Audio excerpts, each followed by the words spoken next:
Yeah, check it out. He's locked in. Yeah, check it. Hot damn Black America again. Think of Sandra Bland as I'm staring in the wind. The color of my skin, they comparing it to sin. The darker it gets, the less fairer it has been. The hate made, I inherited from them. But I ain't gonna point the finger. We got anointed singers like Nina, Marvin, Billy, Stevie. Need to hear them songs sometimes to believe me. Who freed me? Lincoln a Cadillac, drinking a battle raps. Or is it Godspeed that we travel at? Endangered in our own habitats. Them guns and dope, man. Y'all can have it back. As a matter of fact, we them lab rats. You built the projects for, now you want your hood back. I guess if you could rap, you would express it too. That PTSD, we need professionals. You know what pressure do. It makes the pipes bust from schools to prison, y'all. They trying to pipe us to your political parties, invite us instead of making voting laws to spite us. You know, we from a family of fighters, fought in your wars and our wars. You put a nigga in Star Wars, maybe you need to. And then maybe then we'll believe you. See black people in the future. We wasn't shipped here to rob and shoot ya. We hold these truths to be self-evident. All men and women are created equal, including Black Americans. Yeah, that's Black America again. I'm gonna do another verse for me. Check it out. From the same thing. Check it out. Keep that beat roll. Yo, we go here. We go here we go again. Trayvon will never get to be an older man. Black children, they childhood stole from them. Robbed of our names and our language. Stole again. Who stole the soul from black folk? Same man that stole the land from cheap black smoke and made the whip crackle on our back slow. Made us go through the back door and raffle black bodies on the slave blocks. Now we slave to the blocks, cause on them we spray shots. Leaving our own to lay in a box. Black mother stomach staying or not. We kill each other more than the cops. I wish the hating would stop. We are at war and a battle with us. I know that Black lives matter. Do they matter to us? These are the things we gotta discuss. The new plantation, mass incarceration. Instead of educate, they rather convict the kids. As dirty as the water in Flint the system is. Is it a felony or a misdemeanor? Maria Sharapova making more than Serena. It took Viola Davis to say this. The roles of the help and the gangsters is really all they gave us. We need Avas, Ta-Nehisi's, and Cory Bookers. The salt of the earth to get us off of sugar and greasy foods. I don't believe the news or radio stereotypes we refuse. Brainwashed in the psycho to spin. We write our own story, Black America again.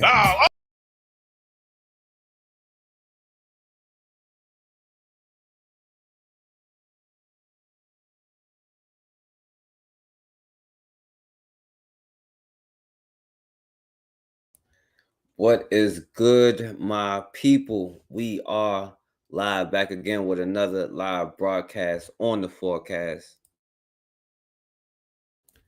And who stole the soul from black folk? The same one who stole the land from Chief Black Smoke. But y'all, I appreciate y'all for coming on here, for listening. Shouts out to Consider in the building. Thank you. I appreciate it. You know, I'm gonna definitely keep it going. I know maybe sometimes people don't want to hear it, and it's all good. But yo, this is a reason why we need to know our history so we don't keep making the same mistakes over and over and over. And honestly, I was hoping the video would be like an hour ago, you know what I'm saying? But of course it got held up, so it's on here late. And I don't plan on being on here long, so unless y'all want to come on here, you know, because I'm gonna admit to y'all, it may or may not be boring to y'all, but I'm gonna show some of the stuff that I found interesting just going through this, you know, because it brings up a couple of interesting things to me. So, but it may or may not be boring to y'all. Yo, what's going on, Raw? So, you know, I understand if it is, you know, so if y'all want to come on here, I'll put the link in there. If not, then I'm gonna try to go through it as quick as I can. All right. And just because I do that, I'll show the thing I was going to show last. I'll actually show that first.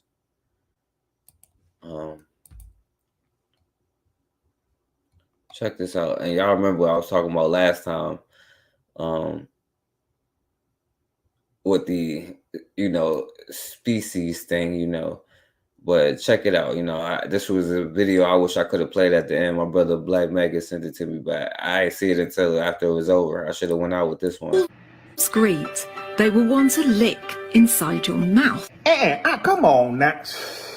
This is perfectly normal for them. Them who? The wolf or the white woman? And this is what they do to one another on a daily basis. Allison, close your mouth. The leading female Marrett was very insistent on licking the inside of my mouth. The wolf licking the back of her throat at this point. So I allowed her to, all the while acknowledging the strict pack order. And look at her, eyes closed, enjoying that mouthful of snow dog saliva. Lord have mercy. When wolves greet, they will want to lick inside your mouth. All right. Yo, what's going on, real black gentlemen? So I had to start that off because I know this might be a little bit boring. So I had to show y'all the end before I show it. And I wish I could have played that on the last one. That might would have proved my point, about what we was talking about when we was talking about, is race a real thing, But all right, so let me go through this real quick. And if y'all want to come on, you see it, Cassandra, you seen it. All right, so I was talking about James Madison, right? And I thought this was interesting, right? So this chick here, and it may be true. I wouldn't doubt it. She says she was a descendant of James Madison. James Madison is her ancestors. And so she's channeling what he would say about race relations today. All right, so it's been a long time since I've done this, but I want to try to do it again. So I'm a tarot reader, and I read tarot, and I have been reading tarot for about 2 years now. And somewhere along my journey of learning how to read tarot, I decided to try and see if I could channel messages from my ancestor, James Madison. I come from a royal bloodline, and we actually look similar. We actually look similar as well. That is not a So royal I'm going to try and bloodline. channel a message from him. And like I said, it's been a long time since I've done this, but so I'm going to try to make this not, terribly long. I'm gonna tell you right now, he could be like, don't tell nobody I got no N-word descendant, which he probably does, all the raping and stuff they used to do. But he tried to keep it on the low. That would be his real message on race relations today. That if she was telling the truth, that's probably what she would have got. But James Madison actually had a child. If you look it up, just online or look in the history books, of course you're not going to find that he had a child. He had a child, okay? And need I say that the child that James Madison produced was not the same skin color as him? Okay, so I actually got the devil twice. I got it the first time, and that's the thing. And look at her though. She got the American hat, the American shirt, and she's saying, "Well, James Madison supposedly had no children or whatever." I don't know if he did or he didn't. I'm not shocked that he most likely, because he had hundreds of slaves, and we all know what they used to do, Now, would he claim it? No, they kept that kind of stuff a secret. Like Thomas Jefferson got put on blast back then, because while they was running for president, and that's how everybody started knowing about Sally Hemings and all that. But yeah, he tried to keep it on the low too. I put it back in the deck, and I got it again. And what I heard is I've done some things that I'm not terribly proud of. And just to clarify, I'm not going to personally comment on the story here because I don't know the story. I don't know the story of what happened. Oh, he probably, I'm gonna just guess. I don't know either, but if what she's saying is true, it would most likely that your great great grandma was likely raped by this dude. You know what I'm saying? That was likely what he did. That's one of the things he likely did. You know what I'm saying? I don't know the story, but apparently, like I said, I'm not going to comment on this. If you can just look it up for yourselves. You can look it up for yourselves. So he's dropping cards and everything. Okay, so I feel like he is specifically drawing she might be telling the truth. There's a book I think it's called The Other Madisons, but it specifically talks about that. And I feel like he is specifically drawing attention to that book. And like I said, he feels like the old car got he feels a certain kind of way about that situation, but he also feels like there are a lot of things that we can draw attention to as a collective in the United States of America, specifically when it comes to the kind of hurdles that women like me, for example, face in the United States of America for being Black women. And What? it's those things that we need to stay focused on, rather than something that happened 300 years ago. Yeah, well, I don't know. It's you like, yeah, so focus on something else other than what happened 300 years ago. So don't worry about what I was doing. Yo, what's going on, Anthony? I appreciate you for coming, my brother. I think that is my brother who I'm not sure if it's you or not, but shouts out to you either way. But speaking of James Madison, because they try to make it seem like this dude was an abolitionist, right? So listen to like, his quote unquote wife, and all the stuff that she was saying. Because I was bringing up James Madison and his whole role with, we're gonna get back to like Paul Cuffey too. So.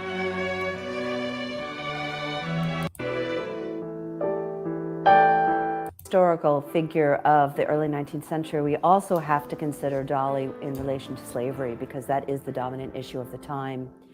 What's interesting about her upbringing, because she was a Quaker and because her father moved his family from Quaker conscience from Virginia to Philadelphia, we know she was aware of slavery in a way that many. Now I'm gonna tell you, when you like just watch, all of them are full of it. You know what I'm saying?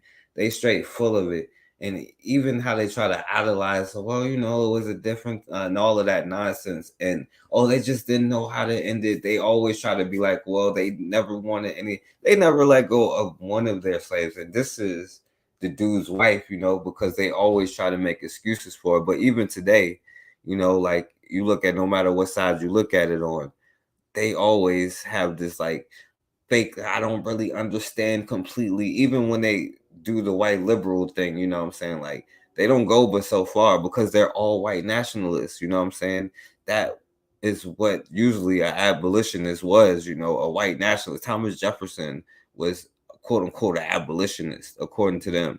James Madison was an abolitionist. And we think that, because we'll bring up John Brown in a second, but won't even consider the fact that he might not even be real. But most of the abolitionists, even if he was, looked at you as like, well, yeah, we just think that is a sin, that the slavery that we have going on. But also we understand that you are kind of savage and subhuman. So we have to take care of you as, like that's the kind of mentality that they have. Like, it's one or the other. It's the same difference, But anyway, my bad. Many Americans maybe weren't, certainly many Virginians.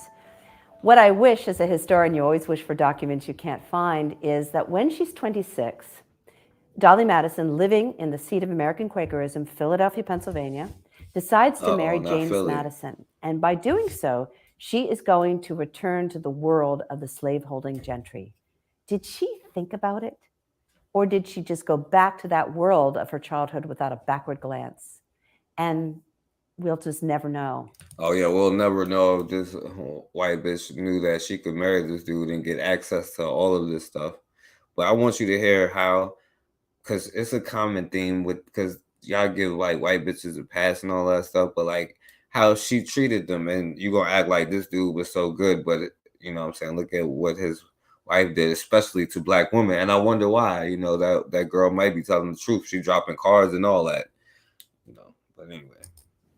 Certainly by the time she's in her 40s and she's been married to James for many years and back in Virginia, she is as unattractive a slaveholder as anyone. So when as any Southerner anyway, when she writes about her enslaved people, she's sort of outraged and entitled, and she talks quite blatantly about them as property in a way that we find very disconcerting, because she is known as this incredibly loving and generous and empathic person, which she was. But when she talks about slaves, and they really believe that they are, though, like they're psychopaths, and they don't even know that they are psychopaths, you know what I'm saying? We don't know that they're psychopaths either, but like, oh yeah, like, because we think of her as loving and kind, and she was, but she also like did inhumane stuff to like Black children, Black women, Black men, who knows, you know what I'm saying? But she was so humane. But when she talks about slaves, she doesn't talk about them in any worse way than any Southerner, but it's pretty jarring. And then after James Madison's death, when he doesn't free his slaves and she starts selling them off, she comes in for a lot of criticism, because now we're talking about the 1840s from the abolitionist press. So she does not have a good record with slavery. All right, so because they try to make this dude seem like they're probably gonna have a black person come on like, oh yeah, I love James Madison. We didn't see in a couple presidents. Y'all might as well come on and be like, argue for Bill Clinton. All right, let me hurry up and go through the rest of this, I guess, you know. Let me see what this is. All right, oh yeah, this is about the slave revolts and stuff like that, right? The 1811 slave revolts in Louisiana Black state along that the we was Mississippi talking River, about. which Riel's rebellion had been successful, it may have ended with the capture of Richmond, Virginia, and taking then governor and future. All right, so let me see. I think I got the wrong. All right, so yeah, this dude was saying something like, because these is like, I'm gonna skip through some of this because it's like kind of long. I'm gonna try to play some of the parts of it. So as we talked about on In Range, one of the best ways, in my opinion, to do history, and I have kind of, I'm going to say, a soft, squishy approach to history. You got the books, you've got the academic, and you have to work with that. But to go there on site and look at the place and talk to the people and see the people that have done the research and then see the things with your own eyes, sometimes you can come to conjecture, but conclusions that at least seem to make sense, that aren't necessarily the exact narrative you read in some tome. And so we're doing really multiple videos here. The one on In Range is about the academic, more rigid version on yours or whatever. And Charles actually had a girlfriend over at the Trepanier plantation that he would visit quite frequently, and went to New Orleans, to Congo Square, where slaves would gather on Sundays to sing and dance and sell goods at market, beginning a musical tradition that would then sort of become... Now, the brother Charles Delons, who led this rebellion, right? So he was the overseer, right? So he was the one that they thought was trusted, you know what I'm saying? They thought he was like, like the dude from Django, you know what I'm saying? Like, but he wasn't, on the low, he despised them. Now he smiled in their face, but the whole time he was plotting. And so when he came to them, he was like, yo, I got a plan. Like, we're going to do this and we're going to do this. And they knew that him being the overseer, he had a lot more access to stuff. So he was able to go around and talk to people. He had a wife on a different plantation, because no matter how much you think you are loved, you know what I'm saying, that goes even to the day, his wife was still on another plantation somewhere else, and he had to get permission to go visit her. You know what I'm saying? So that brother was able to move around, but while he went to visit her, he also was able to talk to other people and to plan stuff, Conspired against them and made sure that Haiti could not succeed once they had gained their freedom, but that's a whole other conversation. But inspired by that and Enlightenment type thinking, Charles decided that this was going to happen here, and started using that freedom to talk to other enslaved people across not only plantations, but also in New Orleans proper. I live around here, so I kind of know the sleep at midnight. All right, so here, this is where it's supposed the to softer happen. version. The maybe, let's think, armed with cane knives and axes, and they surround, in this room or the other, this bed, in which Manuel Andre is just there asleep at midnight, thunderous rain outside. He awakes to them, according to the official narrative, being blown upon with these weapons. Somehow, miraculously avoids enough blows that he's able to get out of the bed. Now, this is a question that Cassandra was asking, right? Because that's a good question. How did they let this white boy survive, or if they did it on purpose, because they could have slaughtered him in his sleep. Why did they let him escape, And I think, and they said something interesting, and I don't know if y'all agree And with that. flee and escape. In the process, his son is killed, however. Yeah, I'm not going to lie, I've always found this to be like a little bit weird and a little bit sort of suspicious. I don't think it's impossible. I mean, we were talking about sort of the fact that this guy, when he fought against the British in the Revolutionary War, not for America, but that's kind of a whole different story, but up in Baton Rouge, he was a militia leader. He was a tough dude. It's not crazy to think that the guy could have just and gotten out of here, but it's in the realm of I certainly couldn't have gotten out of that situation. It's in the realm of probability, but let's also take this. According to this, he is almost nearly mortally wounded and barely escapes with his life. And he's the reason that he's able to educate the people around here that there's this revolt afoot, and that's why the militia is able to mobilize and put an end to this. But it's only a couple days later, he's one of the people leading the charge against the rebellious forces.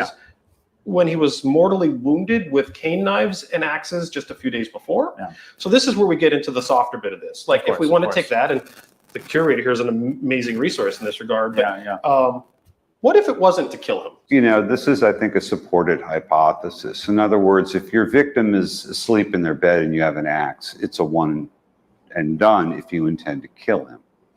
And we know that they didn't intend to kill him because they let him go in the end. He didn't fight his way out. There's no account of him doing that. They just, you know, once they got the information they needed, they just apparently just left. What if this was an example of power over power? This was the man that was enslaving you. This was a man that was controlling your life. This was a man determining if you live or die. This was a man that was determining if you could marry, if you could have children or not. This is somebody who controlled your children's lives. So when you take a cultural difference, right? Like when we think of general European combat, it's about killing the enemy. Yeah, but it's now listen to this part, because we could kind of understand, because black people do that stuff too. Right now, we still talk about people of color, so like we still don't understand how nature works, which I've been trying to talk about. But he about to talk about European nature compared to, I guess, African nature.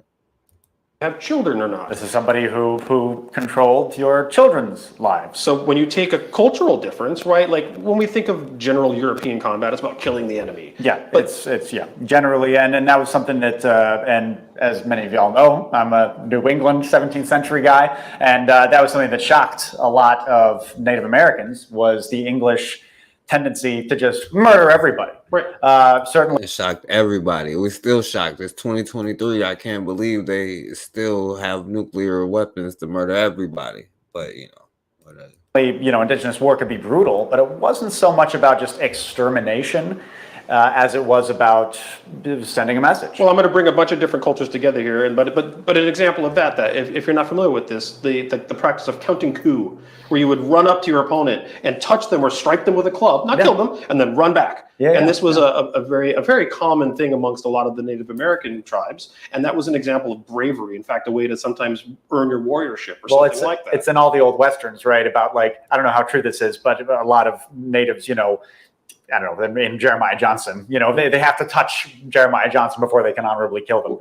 No, not so much. Yeah. There wasn't about you have to do that to the person before you could kill them. Yeah. I mean, it seems like there's a lot of wildly different cultural approaches to this, but now they like to say everybody else got this violent gene, but they're the only one that's ever been like, let's kill everybody and destroy everything, even the animals and the trees and stuff. They're the one. This is European nature, you see, and even back then, and maybe black people.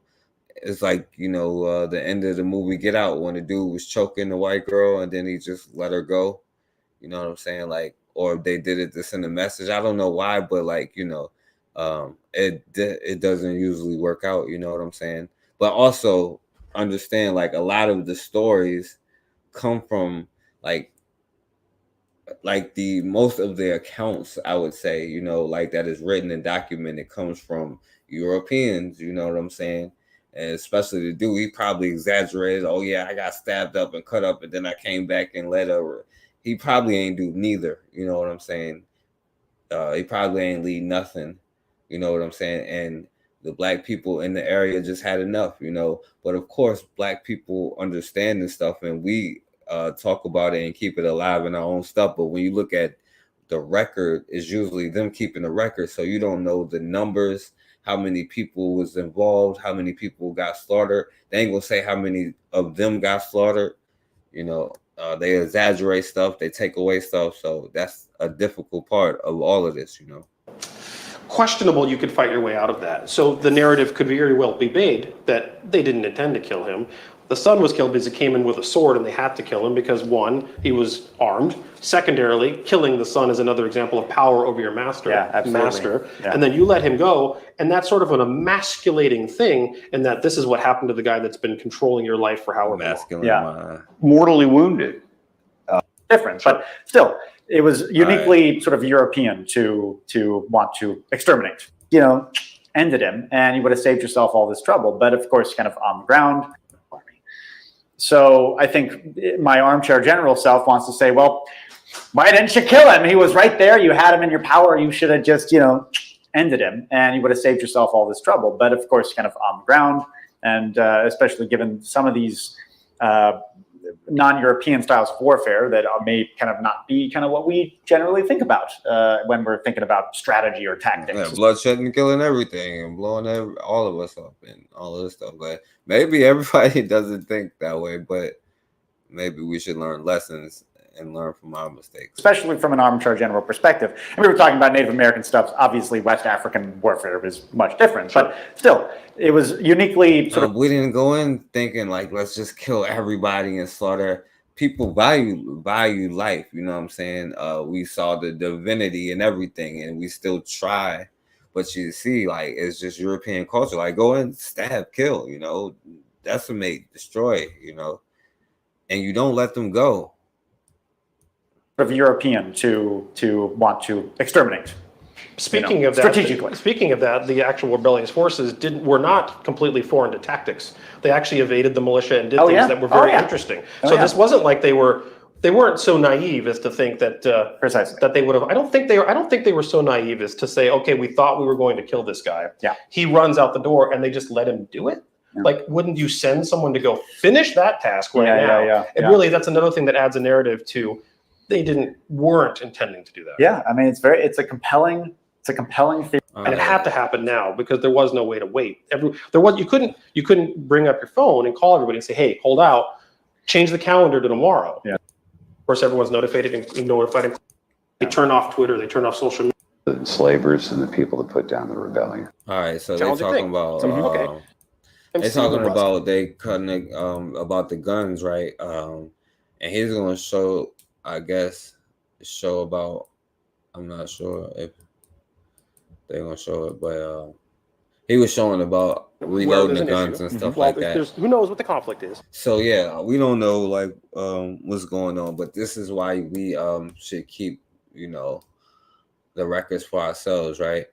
And one of the things that I did talk about that they did not mention, they left out, was this whole Indian thing and how they always stabbing us in the back and the people of color.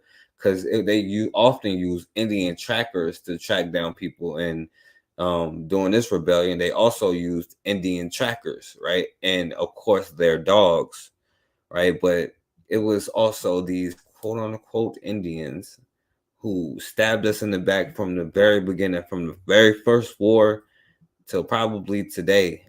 You know what I'm saying? And I know we think that we got friends and all of that stuff, but yeah, they use that to track down not only the army, and they probably caught them slipping at like 4 a.m. and, surprised them and surrounded them. But, it's just, it is what it is, we got to understand what it is. But I wanted to play a little bit of this, right? Because this sister, I like this one. I'm only going to play some of it because it's kind of long, but it's talking about like Black people relationship with dogs and stuff like that. His mother, Arevia Peak, was alive and living in Rutherfordton, North Carolina in the first half of the century. She'd often bring groceries to rural homes and socialize with people. When she visited the wrong home, the white inhabitants stood by as their dog attacked her and chased her back to her car, making her permanently wary of dogs. And this was circa 1940s, but a long-running tradition in the South. The dogs Cubano, or Cuban Bull Mastiff / Bloodhound, were introduced in Cuba to capture enslaved people who ran away, and they would later be used in the States. Detailed Tyler D. Perry and Charlton W. Yingling. One traveler observed that Cuban trainers forced Black men to abuse the dogs daily by whipping them while they were chained to the ground and simultaneously inciting the dogs to bite the men in reprisal. When the dogs had acquired a perfect hatred of their tormentor, the Black trainer ran to the woods and dared the dogs to chase him. So yes, dogs were often trained to be racist based on their owners' behaviors. And you see, they made the person, the Black man, mostly beat up the dog, and then had the dog bite them at certain times. And then when the dog hated that person, then they would tell them to go run off just so they can always be able to track them down. Right? That's some disgusting. Well, they'll tell you, well, it was because of the times, But mind you, during this time, you have Black men with the nation. Now they trusted other groups like the mulattoes, and I guess we'll get into that a little bit, but this is a contemporary problem too. Yo, that sounds smooth, y'all. I just have a Antoine Matral. White women colonists welcomed the disembarking dogs with laughter, flowers used by British and French colonists on their enslaved populations. Hundreds of these animals were given to the French during the Haitian Revolution in 1803, recalled contemporary historian Antoine Matral. White women colonists welcomed the disembarking dogs with laughter, flowers, and kisses, despite their awareness of the gruesome executions they would soon perpetuate. More of these animals, which were noted for enduring. Now, just because the white girl, you see, I'm gonna show you what they was doing when the dogs got off the boat. Come on now.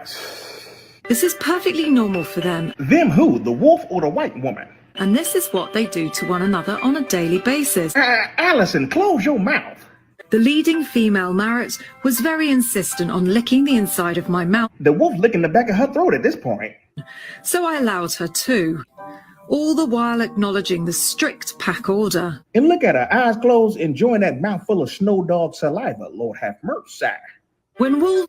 All right, so yeah, I had to show y'all what they was doing just to make it more graphic for y'all. Let me run it back a little bit.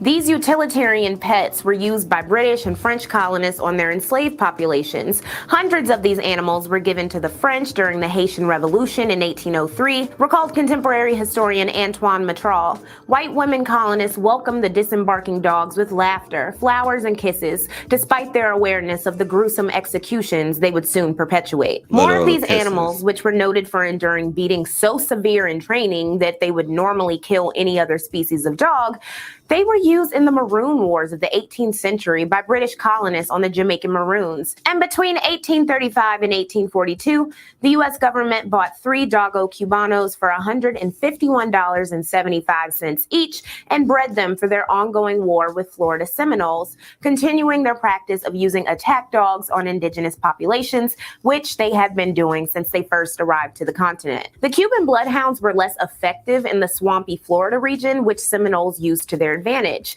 And speaking of, Wade in the Water is believed to be an instructional song for escaped enslaved people to wash away their scent in rivers and streams when being chased by the bloodhounds. Some quick-thinking enslaved people rubbed hot peppers on their heels to upset dog noses or rubbed onions on their bodies to mask their scents. As early as the 1790s, there had been editorials in northern newspapers denouncing the use of attack dogs on the enslaved, while slavery-loving newspapers contained ads bragging about their bloodhounds being the finest dogs for catching Negroes, which became more numerous after the Fugitive Slave Act in 1850. If you want your Negroes caught, send for Hamlin and Farmer, advertised in 1860 Kennel promoting its well-trained pack of Negro dogs at reasonable rates. Those men, J.W. Hamlet and Jacob D. Farmer, went from penniless Cheez-Its to wealthy businessmen because of their importation of bloodhounds from the Caribbean. The 1861 painting The Hunted Slaves by Richard Ansdell depicted hounds chasing down enslaved people in North Carolina. And numerous black writers from Frederick Douglass to Charles Ball mentioned dogs. The continued use of violent dogs by enslavers and slave catchers added to the weight of abolitionists' arguments that slavery was not a kind or benign institution. At the same time, black enslaved people were often forbidden to own dogs as pets or hunting aids. While the enslaved people that George Washington often were touted as having relatively abundant freedom because they had evenings, Sundays, and holidays off, they were still not allowed autonomy. Wrote George Washington in 1792, "It is not for any good purpose Negroes raise or keep dogs, but to aid them in their night robberies," before guiding his estate manager that the punishment for any enslaved breaking the rule would be severe and the dog hanged. I wish I could play a lot more of this, but The strictly companions. In pre-colonial Africa, various groups had village dogs unique to their region, from East African hunting dogs in Kenya to the Africanus dogs of Southern Africa, which evolved like the creation of the ASPCA in 1866. And there are a lot of photos from the late 19th and 20th century showing black people of all classes with their pets, like this cute pic of a grand 1900 and 1945, approximately 70 black veterinarians were trained at Kansas State, UPenn, and other PWIs before the creation of a veterinary college at Tuskegee Institute that today graduates over 50% of black vets. Dr. Elfreda Johnson Webb and Dr. Jane Hinton were the first black women to become vets in 1949, the same year that my grandmother was born. And this is important because I don't know if y'all realize Prior to vets taking care of people's pets, All right, I just by want the to show days that of the stuff Great too. Depression, Black people were increasingly owning dogs, like when the New York trained or hide them. By a former Nazi stormtrooper who trained Dobermans to guard Hitler's airports. This 1963 photo of 15-year-old Walter Gadsden being attacked in Birmingham, Alabama, is one of the most infamous. In addition to footage of police spraying down nonviolent protesters, this image damaged American PR internationally, remarked Baltimore's Afro-American newspaper, Beham's police dog shocked world. Baltimore had a growing reputation for its aggressive K-9 unit, and their program had inspired the one in Birmingham, Alabama. Reported the U.S. Information Agency after studying worldwide coverage, pictures of police brutality, particularly the use of police dogs, has militated strongly against the U.S. image. Not only were American race optics changing, but the pet policy in place for evacuating people's pets. We can't take the dog with this guy, and this dog rescued me off my roof. All right, so y'all get the point, and of course the modern thing, because we just saw the brother the other day get caught up with that, and real black gentlemen, yeah, that's their IQ. You know what I'm saying? They believe it though. That's the thing. That's what I had to realize. I was like, they believe the nonsense they say, but that's a low kind of IQ kind of thing, you know what I'm saying? But I just want you to see, like, because back then that's what they used to stop the catch the brother who led that rebellion. You know what I'm saying? They used the Hun dogs, and they also used the Indian trackers. You know what I'm saying? And yeah, the white bitches was kissing those dogs in the mouth, and they've used them to sick them on us in the 60s. They use them to sick them on us right now. And even to the way that black people interact with animals. And I get what she's saying when she's talking about black people being afraid of dogs. And it's a reason that it comes from a lot of the stuff that, is in your energy. So all right, so we're going to go to the last thing, right? So we're going to talk a little bit. I'm going to skip through this one too, all right? And this is about Haiti, you know what I'm saying, and the mulatto brother here. And apparently this brother feels some type of way about him, but some say, and that's what I wanted to talk about too, because the way they portrayed these people when it comes to them showing our history, it shows the subtle differences, and it shows like how crazy it is. And because he was down with trying to stop any kind of end of colonialism, they kind of parade him as like the good guy, you know what I'm saying? But allegedly he was the one who killed, and I'm just saying allegedly because I wasn't there, but he was the one who killed Dessalines, right? And he was one of those mulatto class people, right, who wanted to be accepted by his daddy in the French, not to say it that way, but I mean literally, his father, who was a slave owner, you know what I'm saying? So Alexander Pétion comes back to Haiti in 1802, and he comes back to Haiti under a French expedition. He comes back to Haiti to put Africans in slavery. Yes, this is true. He came back with a French expedition to put Africans back in slavery. I mean, this guy doesn't seem like much of a liberator of black people, but I don't know if y'all agree with this or not, but and clicking up with Jean-Jacques Dessalines to help win the Battle of Vertières and give Haiti its independence. Here's the kicker. Now, after they realized that, that dude Rochambeau didn't care about none of them, and the French was trying to enslave all of them, so then they fell in line under Dessalines. And so Dessalines gave offices, and supposedly he gave his daughter to marry this dude to end the beef between black people and mulattoes. But mulattoes had this energy of where, the superiority, we're a part white, so, we're better than you black people kind of energy, Here's the kicker. He is also the assassin of Jean-Jacques Dessalines. Dessalines, right? My bad. He got all his This other stuff is the in there, man but that led Haiti to its independence.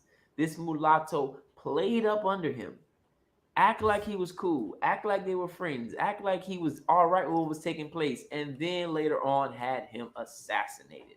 Side note, I don't want to forget this. Not only is Alexander Pétion the assassin of Jean-Jacques Dessalines, but after he assassinated him, he actually passed laws stating that if you spoke Jean-Jacques Dessalines' name, you can be imprisoned.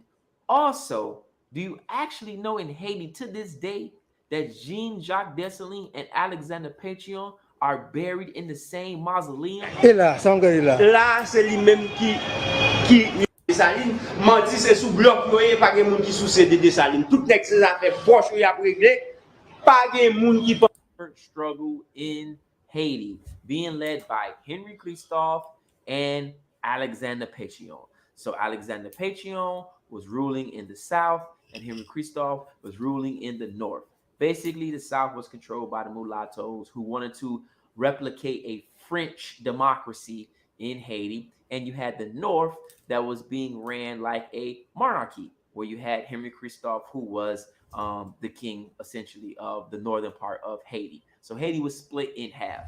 Here's the part that gets really, really ridiculous, right? And this is where, again, I have to really say I'm not a fan of Alexander Pétion, is when he starts passing laws about women. That's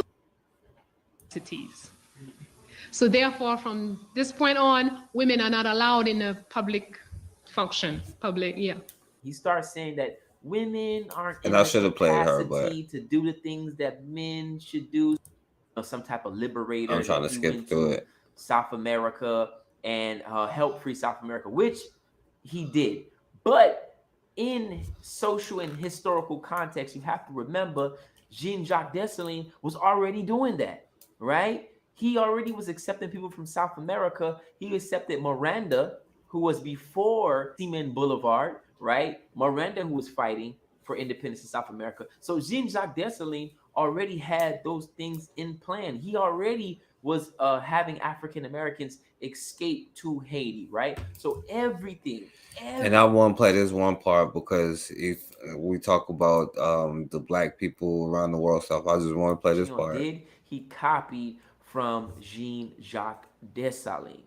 Also, Alexander Pétion copied the fact that Jean-Jacques Dessalines was having African Americans escape to Haiti, and he was also buying slave ships for $40 for each slave, right? So what Jean-Jacques Dessalines would do is he would go to these pirates and he would say, hey, you guys, get any slave ships, bring them to Haiti, and what we would do is we'll pay you $40 for each enslaved African going to the United States or any other place. Alexander Pétion just copied everything that Dessalines did, even when it came down to opening the door for African Americans to come for Haiti. Now, just quick little side note right quick. I want to kind of elaborate on African Americans going to Haiti and Haitians going to the United States, right? A lot of times we think, well, my parents are from Haiti, so I guess that my lineage goes back to Haiti by way of Africa.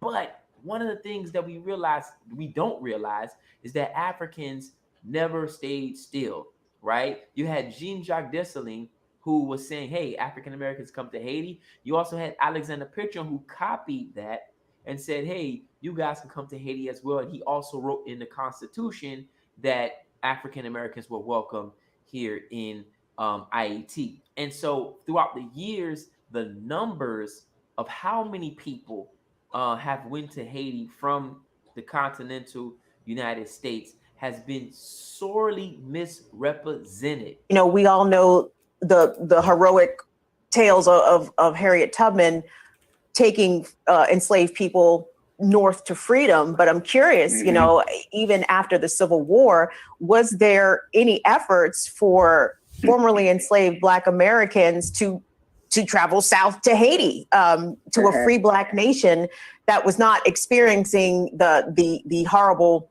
repercussions of Reconstruction after Reconstruction was over? Right. Yeah. So it's a great question. So first, there's massive U.S. black migration to Haiti in the decades before the U.S. Civil War. Thousands and thousands go there. And I think we've underestimated the amounts that don't return to the U.S. As we know, now you can kind of see why this guy's not really my favorite, Haitian figure in history. And there's a lot of things that this guy has done in history. I'm just giving you a brief summary of some of the things. All right, so I'll move on. Y'all know that. And then I talked about Henrik Christoph.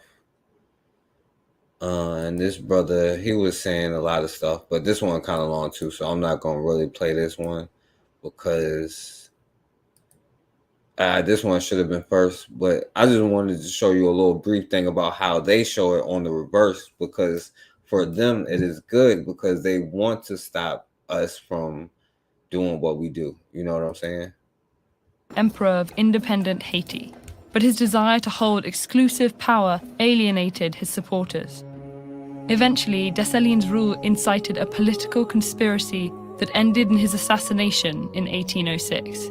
The subsequent power struggle led to a civil war, which split the country in two. By 1807, Christophe was governing as president of the North in Cap-Haïtien, and Pétion was ruling the South from Port-au-Prince. Pétion tried to stay true to the revolution's democratic roots by modeling his republic after the United States. Now, that's not true. He said he tried to stay true, but he did the opposite of what Dessalines' plan was. And he was trying to do things like the French and do things like America and do this quote-unquote democracy, but under Europeans, you feel me? Because he was half European. That's just the truth. It's just a part of the history, you know what I'm saying? But it's just the way that they portrayed it, because I might would have used this, but I couldn't even use it because I understand they portrayed it the way that they're supposed to, that protects their thing. I just wanted to point it out. Democratic roots by modeling his republic after the United States. He even supported anti-colonial revolutionaries in other nations. Now, do you support anti-colonialism? Like, why is that a good thing? That you're like, of course we want to stop slavery, you know what I'm saying, and killing everybody and everything. But, and they're saying this is a good thing that he even stopped this thing, because this is their stuff. This is how they're supposed to present it. But that's how slightly and skewed that they can do it. And that's how easy misinformation could become what it is, Revolutionaries in other nations. These policies endeared him to his people, but they slowed trade and economic growth. Christophe, conversely, had more aggressive plans for an independent Haiti. He redistributed land to the people while retaining state control of agriculture. He also established trade with many foreign nations, including Great Britain and the United States, and pledged non-interference with their foreign policies. He even built a massive citadel in case the French tried to invade again. To accomplish all of this, Christophe instituted mandatory labor, and to strengthen his authority, he crowned himself king in 1811. All right, so, they tried to make him, and this brother here was like, King Henry Christophe was like one of the greatest leaders that they had, you know what I'm saying? This is what this brother is saying. And he was basically just following up with what Dessalines had in place, And I was showing that sister that he was playing before. I showed her on the video, and she was talking about it, how this dude, Pétion, who they were trying to boost up here, he was the one that offered to pay France all of that money for their sovereignty after, they had experienced, freedom. Right. And let me I guess I should have had that already, but let me show you.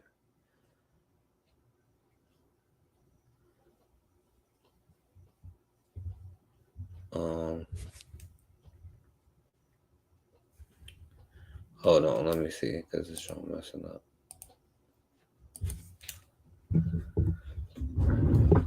I might have to skip it for later. I think I can pull it up. Let me see if I can pull it up real quick. My bad.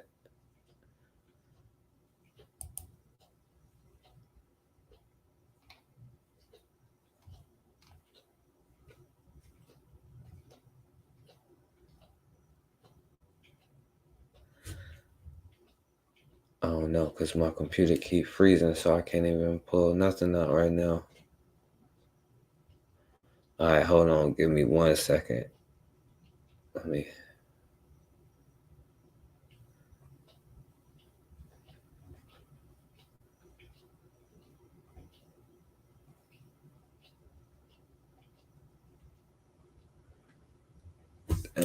I shouldn't even tried it. Now my computer freezing up.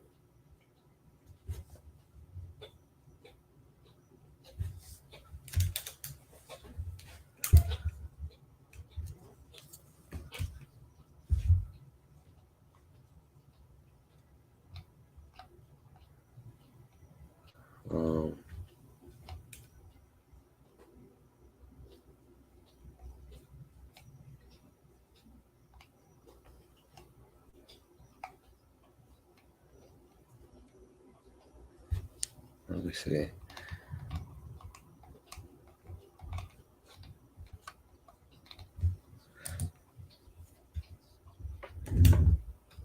All right, hold on. I think it's coming up now. Hold on. Let me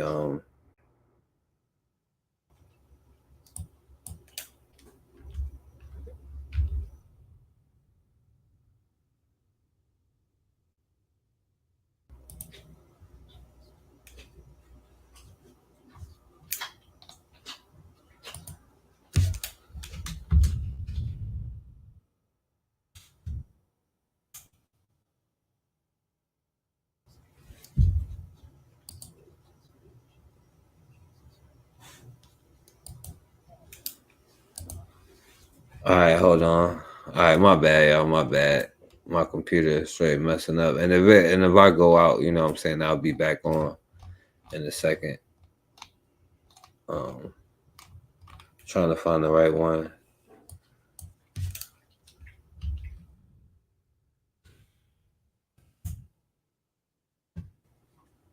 I'm probably gonna have to skip it though. Let me see.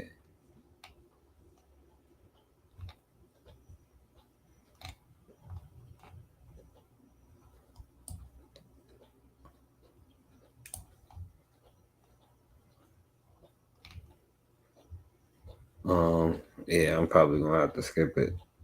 All right, so I'll just go to the next thing. All right. Cause this is saying the same thing. My bad, y'all. I'll come back to it later.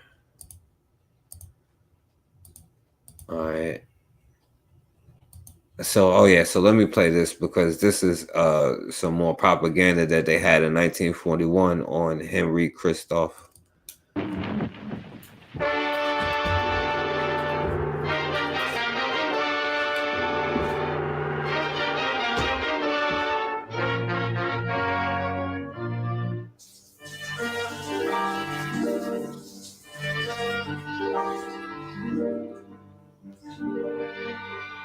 We have arrived in the harbor of Cap Haitian on the north coast of Haiti, between Cuba and Puerto Rico, where the flagship of Christopher Columbus was wrecked in 1492.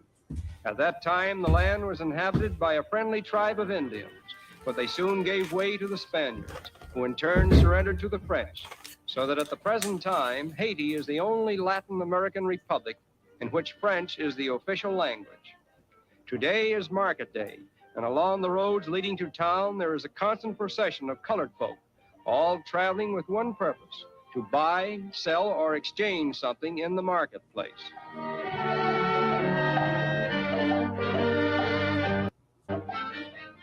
During the Spanish and French rule, thousands of slaves were brought to this island from Africa, and later, thanks to the liberty, equality, and fraternity platform of the French Revolution, many of these slaves were set free, and out of their ranks came the leaders of revolutions that ultimately freed all the slaves in Haiti. And the greatest of these was His Black Majesty, King Henry Christophe, of whom we shall hear more later. The marketplace at Cap Haitian is a rendezvous for merchants and customers alike. Although a vast majority of Haiti's 3 million inhabitants are colored people, there are a number of mulattoes or mixed bloods and a smaller number of pure whites. Most of the mulattoes are French in language and education, and although they may have absorbed from their Negro ancestors much of their African mysticism and superstition, they have also inherited many admirable qualities of the early French settlers. The Haitian army now consists of about 200 officers and 3,000 men, all under the command of the President of the Republic.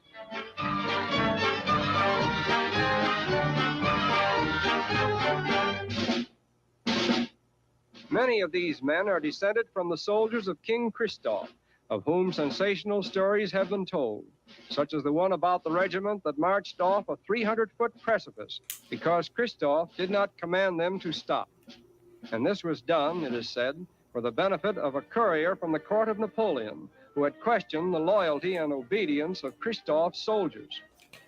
Among the notables of His Black Majesty, Henry Christophe, King of Haiti, and one of the most remarkable men ever produced by the colored race. Born a slave about 1765, he became a leader in the Haitian slave uprising. He was made president of Haiti in 1808 with marble tiles brought from France as ballast in the king's coffee ships. Costly works of art and French mirrors line the walls of the corridors, and the throne room shone with a magnificence of gold and silver plate that fairly dazzled all beholders. King Christophe had many fine palaces in Haiti, but Sans-Souci is the one where he held his court and where his queen and royal family resided. The dome church, which stands near the palace, was the royal chapel, although of all other creeds. Not far from here, of Egypt was nothing compared with the miraculous construction of this fortress upon a perpendicular mountain peak over 300 feet in height and more than a half a mile above sea level. Picture, if you can, an army of black workmen under the yoke of a black despot, lugging and hauling 500,000 tons of building material up the mountain from the sea, with nothing but the brawn of their sweating bodies to aid them. The finished job on level ground would have been a great architectural achievement, but upon a peaked mountain rising from a tropical jungle, verily it matches, if it does not excel, the building of the Egyptian pyramids. Henry Christophe's mighty citadel now serves as an attraction for tourists who have only recently discovered it. Here there were garrison quarters for 10,000 soldiers and a royal suite for Henry and his queen. It is said there is a secret underground tunnel that leads from the citadel to Sans-Souci, and that there is buried somewhere beneath its fortress 1.5 million pounds of sterling.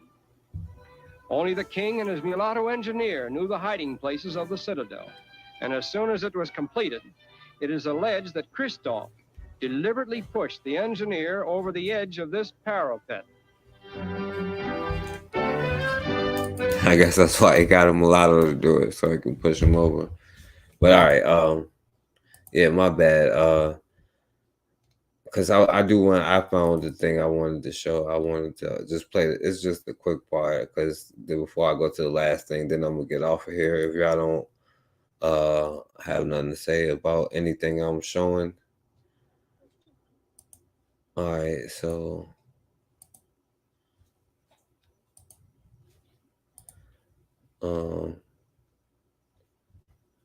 So let me do this, all right? Let me, because it was 2 videos that I wanted to play. All right, my bad. I got you. Here we go.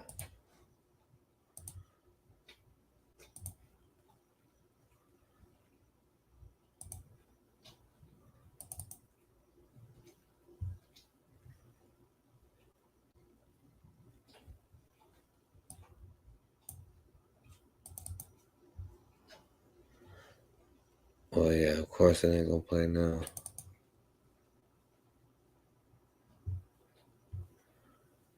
All right, let me try this.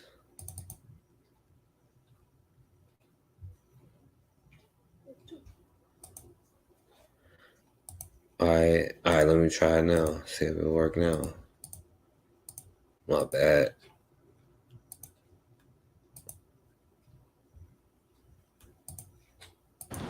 He puts out his word, and his word is independence, military independence, to the crossroad of where we are now, that led to where we are now. is begging a Frenchman to recognize him as his son. Now, this is the confused person who brings us to the crossroad of where we are now, that led to where we are now. And that's the continuation of this sickness of wanting to be white, wanting to live out of yourself, out of your own nature.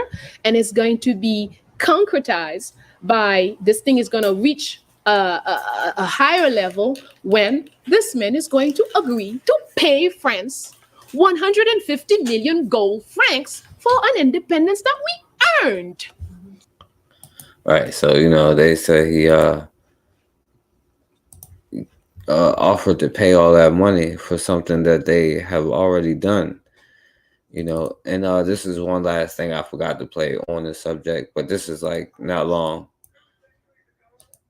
But I just thought this one was interesting. But I couldn't put it in there. So this is Bill Clinton, preaching over. 2 centuries ago, on the eve of your independence, and during my nation's Revolutionary War, more than 500 of your ancestors came from Haiti to my country and died in the fight to bring the United States to life. Merci, Haiti. Which not only defeated 3 powerful military armies, but it also eradicated slavery. The American Revolution did not do that. The French Revolution did not do that. It remained for the Haitians in the Haitian Revolution to do this and to vow that slavery would never return. This is why when Napoleon attempted to reestablish slavery, he was soundly defeated. And there was tremendous apprehension on the part of the United States and Britain and Spain, because now in the middle of all of these slave colonies, there breathed free this powerful Black nation that liberated the other side of the island in terms of the Dominican Republic, and then aided Simon Bolivar and others. When we pay gratitude to Haiti for what it did for all Black people and indeed for all oppressed humanity, for all humanity. For all people, the idea of a victory over slavery is a victory for every human being, no matter whether you're Chinese or Polish or whatever. This is what the world. Is y'all serious? All right. Anyway, I wonder if the battle of the Beijing Wall, benefited all humans, or did it just benefit them? Right, or whatever wars they be in. It's an important victory. And it also inspired men like Simon Bolivar. For this liberated Haiti, this new republic, this first free republic in the Western Hemisphere, gave arms, gave soldiers, gave printing presses, gave munitions to those in South America who were trying to win their independence from Spain. That is why there is a bust of the Haitian President Pétion sitting beside Simon Bolivar in the legislature in Caracas, Venezuela. Because the South Americans know that the Haitian people paid in blood for their freedom too. And when they won their revolution, they said to the whole world that to any fleeing enslaved person anywhere, there's a home for you in Haiti.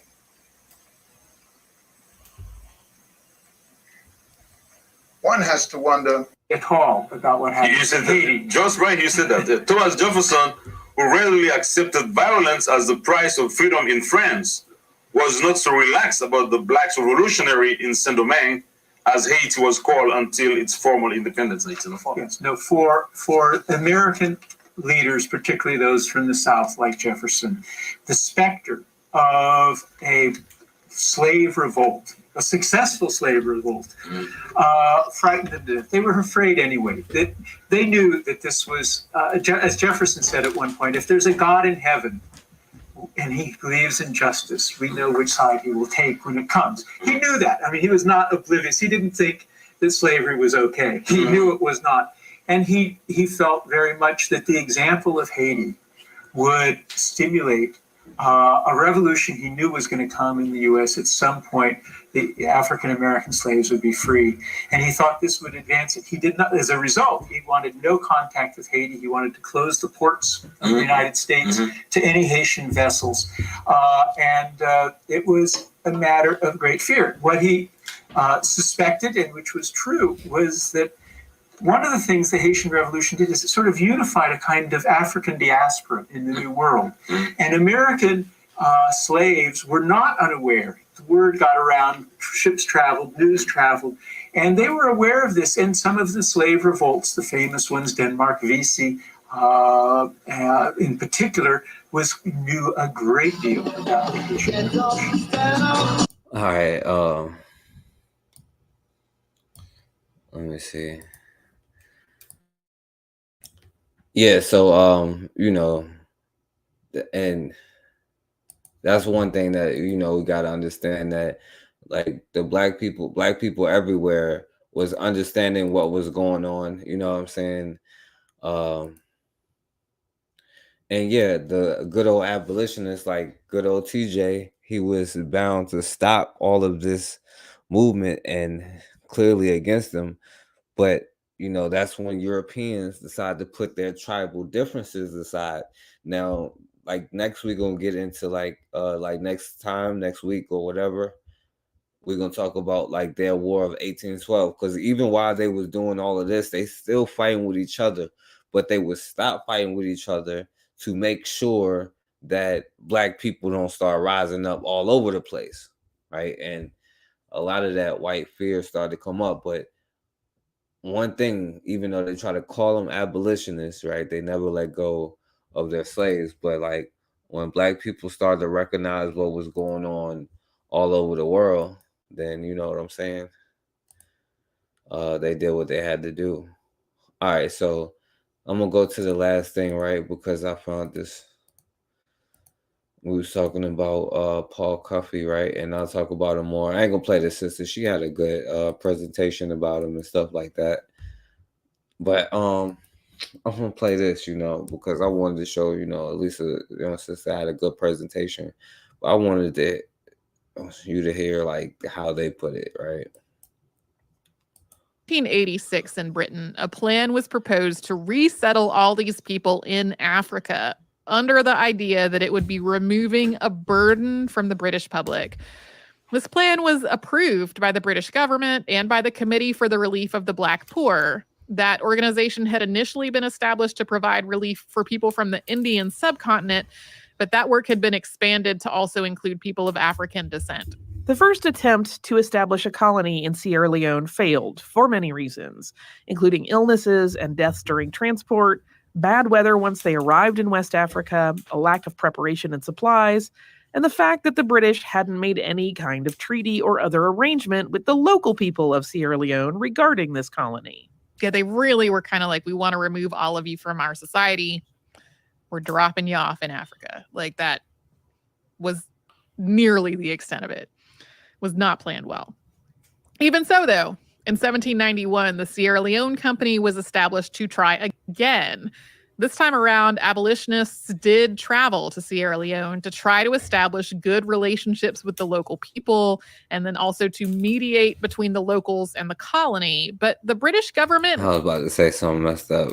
They was giving them something, but I ain't gonna say that. Let me keep playing. ...was really viewing this as a chance to make money. Basically to start a plantation that used free Africans and people of African ancestry as labor, with the Sierra Leone Company in charge of it. More than 1,000 free people were transported to Sierra Leone the following year, and Britain had to offer a lot of incentives to convince most people to go.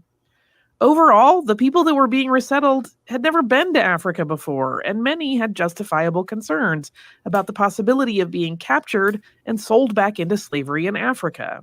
At the same time, there were, for sure, some people who either genuinely wanted to go to Africa or who thought that it was their best option.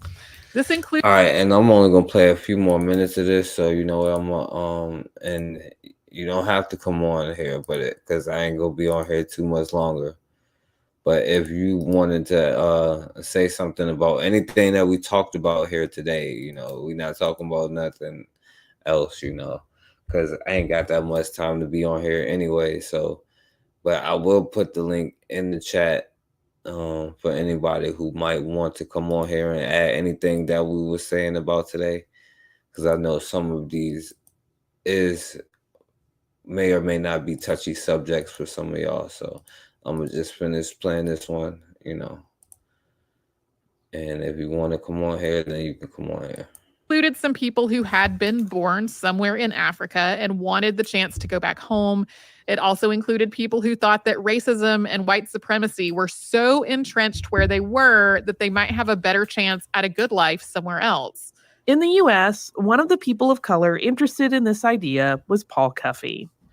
In 1810, he discussed it with the Westport Friends meeting, saying that he had been thinking about it for a few years at that point. In 1811, at the encouragement of British abolitionists, he visited the colony of Sierra Leone for himself to see what conditions were like. And now, by the way, I had to, because they wasn't clear. That's why I had to use a black woman in the actual thing, right? Because she will point out, like, well, the abolitionists, like, were still like, well, you can't be here, you can't be a part of my stuff, but, you know, slavery may or may not be a sin. And we want you N-words out of here because we believe in white nationalism. You know what I'm saying? And the sister kind of pointed out, well, that's what the abolitionists was, nothing but like white nationalists. Most of them, you know. To make recommendations for how to improve it. By the time Cuffey got to Sierra Leone, the Sierra Leone Company had been dissolved. To sum it up, there had been problems. They were removed of that responsibility. The colony was under British control. It had a population of about 3,000 people. There were nearly 1,000 black loyalists who... Now, listen to how this quote-unquote nation with like 3,000 or however many she said, but look how it was divided up amongst different groups of black people. Of about 3,000 people, there were nearly 1,000 black loyalists who were usually referred to as Nova Scotians. There were more than 800 Jamaican Maroons and about 1,000 people who had been taken from captured slave ships. And there were also about 100 local Africans living in the colony. Although all of these people were African or of African ancestry, otherwise many of them didn't have much in common. Black loyalists and Jamaican Maroons had both arrived from the Americas, but they... And you know what they had in common? They was being exploited by the British, who got their jewels on right now while they sitting there. Well, you know, that's a whole other story. They had vastly different backgrounds and experiences. People who had been on captured slave ships represented a diversity of African nations and languages. So on top of ongoing issues with things like organization, supplies, weather, and relationships with the local people, there was also a big cultural and language barrier issue among the people being resettled at the colony. Some of the descriptions of Cuffey's work in Sierra Leone really focus on its missionary angle, and the idea of spreading Christianity in Africa was a factor in all this. But a much bigger part of it was Cuffey's very consistent focus on trying to elevate and provide opportunities for other people of color. The transatlantic slave trade... For black people, why? For people of color. It may have been for people of color, you know. So I can't even say, because you know that's not even new, right? Because I think it was for people of color. Trade had devastated the existing social structures and economies of hundreds of African nations and peoples. And Cuffey thought that through things like agriculture... Yo, what up, Matron? Shouts out to Matron. She said, one free black person is a threat to white people because it shows the enslaved what freedom looks like. That's the reason they always want to remove free black people. Exactly. Right? They were shook. They were scared to death. Right? And I'll try to show you from their point of view, because, like, you know, you want to look at it from black people point of view, but we sometimes won't even believe it. But they come from a psychopathic point of view when they tell their stories about. Now, like with Paul Cuffey in itself, you know, like if you wanted to like push a certain religion on the people and have it be under a certain group and use these quote unquote white abolitionists in a way that would benefit them more so than himself, I don't know if I would have agreed with it, but I don't know. That's why I'm asking, what do y'all think about that? I know a lot of people got something to say about that, but Culture, whaling, lumber, and other industries, the nations and peoples of Africa could try to undo that damage, and that all of them collectively could become a global economic power. And he thought that a colony made up of people of African ancestry could be an important part of you should come on, Matron, if you can. I'm about to get off. It ain't too long. that economic system, bringing in labor and resources to help everyone involved lift each other up. He spent his time in Sierra Leone talking to people who were actually affected by immigrating, both the colonists themselves and the local people. He also did practical work like surveying sites for a sawmill and figuring out how the colony could harvest their own salt rather than buying it from white merchants. And he also founded the French. See, that's a positive thing, right? He was trying to be able to make their own stuff like salt, and their own building processes, So I do agree with that part. Friendly Society of Sierra Leone, which was a mutual aid society headquartered in Freetown to assist, quote, the black settlers of Sierra Leone and the natives of Africa generally in the cultivation of their soil by the sale of their produce. He also worked extensively to build connections among all the different colonists and the leadership of the local African nations. Although Cuffy had the support of British abolitionists in all this work, British merchants who effectively had a monopoly on trade with Sierra Leone saw it as threatening. They started spreading false and negative propaganda about him. And when he arrived in Liverpool from Sierra Leone in August of 1811, his apprentice, Aaron Rodgers, was arrested and imprisoned, something that this same group of merchants had conspired to have done. As a side note, before Britain abolished its participation in the slave trade, Liverpool had been a major slave port. The arrival of Cuffy's ship, which with its captain and crew entirely made up of free men of African descent, caused enough comment and curiosity that it was covered in the newspapers. With the help of prominent British Quakers, Cuffy eventually got his apprentice released from prison. Probably the first African-American to meet with a sitting president. His goods were ultimately... of course, he met with John whatever his name, James Madison.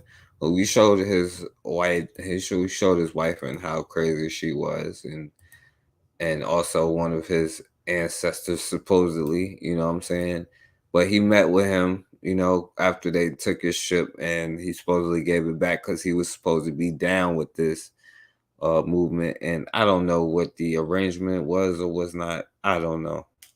Released, and he also discussed his ideas for African colonization with the president while he was there. Cuffy's plan at this point was to start arranging a round-trip voyage between New England and Sierra Leone about once a year. It was there.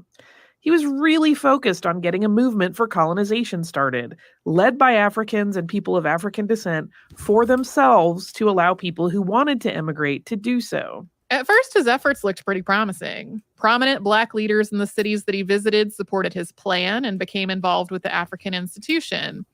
Then on December 10th, and also, I don't know I can't say whether it is or not, but I know it was a plan amongst Black people who had money more so. But then also in that crowd, you would get a lot of people like, well, no, I got money here in America, so I'm not down with it anyway, right? Because these was amongst not just free Black people, but the free Black people who happen to have money, right? Because Paul Cuffy may have been the richest Black person at the time. And the reason why they may or may not have welcomed him in to speak at their events, because he was paying for everything, right? According to a lot of the stuff that I was looking up, he paid for a lot of the stuff for the abolitionists and all of that stuff. And so they allowed him to speak, but they really wouldn't let him into the group because he had a drop of Negro blood, you know what I'm saying? The same way, he got a drop of European blood, he's in the middle now. He's in this mulatto class, 1815, he departed for Sierra Leone aboard his brig called the Traveler. On board the Traveler were 38 people, including 2 families that were headed by people who had been enslaved and taken to the United States from what's now Senegal and the Democratic Republic of the Congo. Cuffy was supposed to have some funding from the African Institution in London for this, but that didn't happen. There had always been supporters of this colonization idea who were motivated by racism.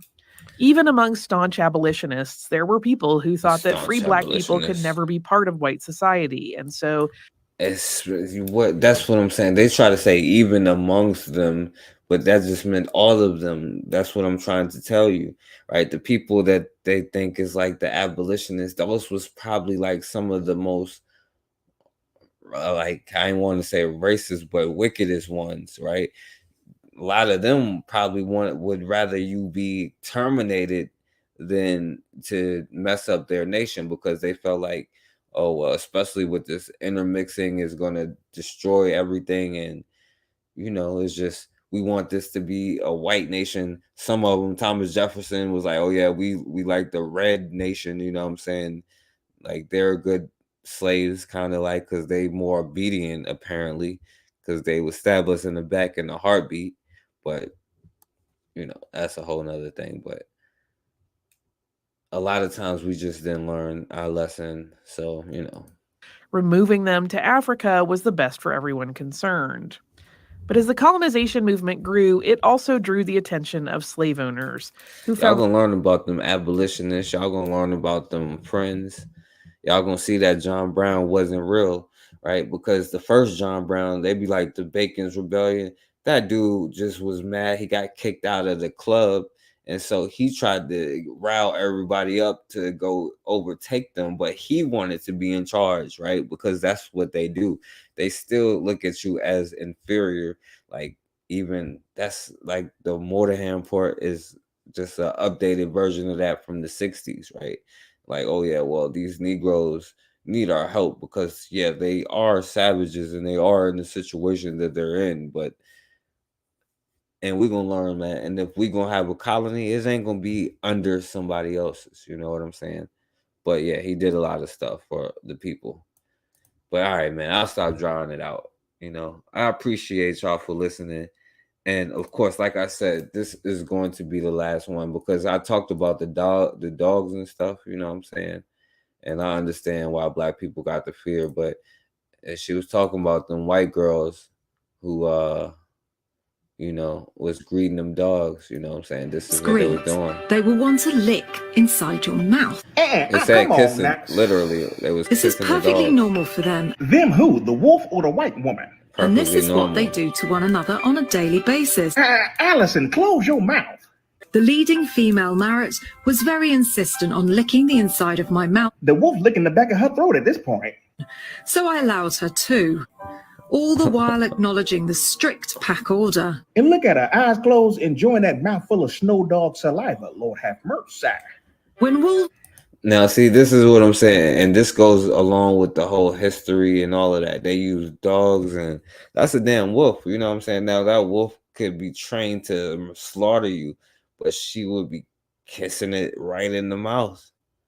Right? And this is what I'm saying, like different... Because I ain't even get into the cultures thing. You know what I'm saying? I talked about the animals a little bit, you know, but I ain't even get into the culture thing, right? Like, you can love a dog without kissing it in the mouth like that, you know what I'm saying? Especially like a wild beast dog.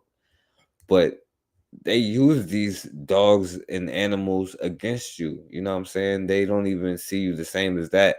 And to be honest with you, like, I would trust dogs before I would trust them. You know, in my opinion, so I can't be mad, but I'm going to play it one more time so I can get out of here. But, you know, this is just, you know, it goes along with everything that we saw today. This is just history repeating itself. Greet. They will want to lick inside your mouth. Come on now. This is perfectly normal for them. Them who? The wolf or the white woman? And this is what they do to one another on a daily basis. Allison, close your mouth.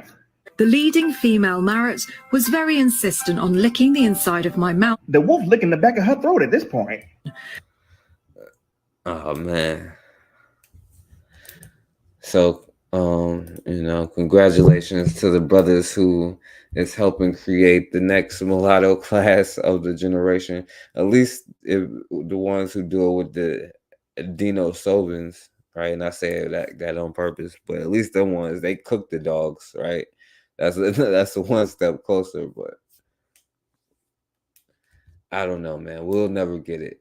At the end of the day, we're gonna keep creating offspring that'll slaughter us, and we'll keep doubting each other and keep going to our allies and keep hoping everything will be all right. You know what I'm saying? But thank all of y'all for all y'all support, man. Shouts out to Matron was in the building. I appreciate it. Shouts out to Real Black Gentleman.